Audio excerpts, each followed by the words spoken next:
My name is Gavin Daly. I never got to meet my grand-aunt Nikki. In honor of her mom, my great-grandma, Julie Benedict, who died a year and a half ago, I'm going to read the words from the song, The Bluebird of Happiness. This song was very important to my grandma Julie, and I know that she would want you to hear these words.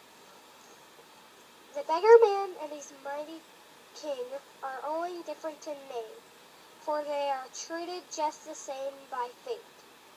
Tomorrow a smile and tomorrow tears, we're never sure what's in store.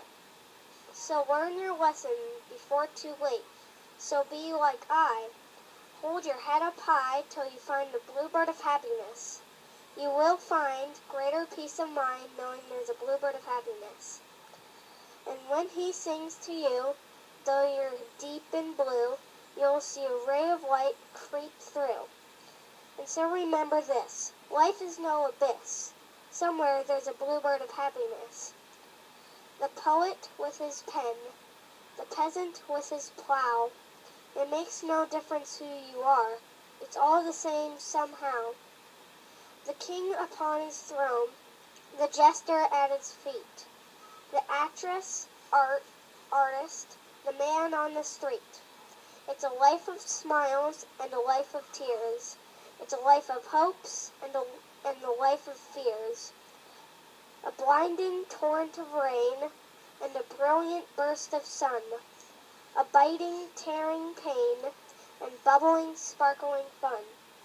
And no matter what you have, don't envy those you meet.